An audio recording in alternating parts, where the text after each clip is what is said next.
உலகமெங்கும் பார்த்து கொண்டிருக்கக்கூடிய ஆன்லைன் அஸ்ட்ரோ கண்ணன் டிவி நேயர்கள் அனைவருக்கும் உங்கள் ஜோதிடர் கண்ணன் செந்தில்குமாரின் அன்பான வணக்கங்கள்.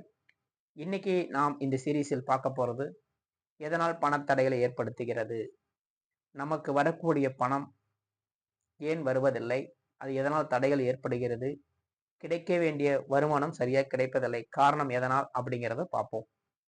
ஒருவருடைய ஜாதகத்தில் குரு கேது சேர்க்கை ஏற்பட்டிருந்தால் அல்லது குரு குரு உங்களுடைய ஜாதகத்தில் நிற்கக்கூடிய நட்சத்திரம் கேதுவுடைய நட்சத்திரம் இருந்தாலும் பணத்தடையை ஏற்படுத்தும்.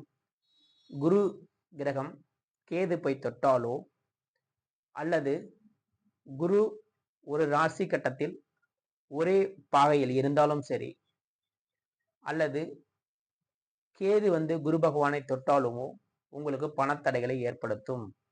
உங்களை எப்பொழுதும் பண பற்றாக்குறையாக ஏற்படுத்திக்கிட்டே இருக்கும்.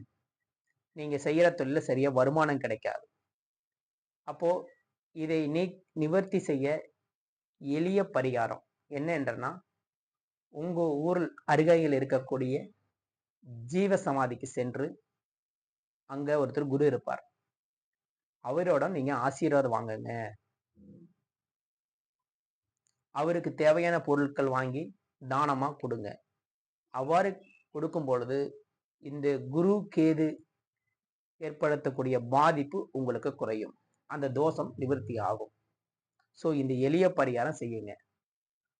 உங்க வீட்டில் உங்க ஊரில் பக்கத்தில் இருக்கக்கூடிய ஜீவசமாதி அங்க சென்று அந்த மடாதிபதியில் இருக்கக்கூடிய குருக்கள் சரிங்களா, அந்த மடாதிபதியில் இருப்பார் அந்த குரு, அவருடைய ஆசீர்வாதம் நீங்க வாங்க வேண்டும். அவருக்கு தேவையான பொருட்கள் தானமா செய்யுங்க. இது எப்ப செய்யறதுன்னு கேட்டீங்கன்னா, வியாழக்கிழமை யமகண்ட நேரத்துல செய்யுங்க. ஏன்னா ராகுனா ராகு காலம், கேதுனா யமகண்ட காலம். அப்போ அந்த வியாழக்கிழமை யமகண்ட நேரத்தில் அதை நீங்க தானமா அவருக்கு கொடுங்க. அவருக்கு என்ன பிடிக்குமோ அதை வாங்கி கொண்டே கொடுத்தீங்கன்னா இந்த உங்க ஜாதகத்தில் இருக்கக்கூடிய குரு கேது ஏற்படுத்தக்கூடிய பாதிப்பு நிச்சயமாக குறையும்.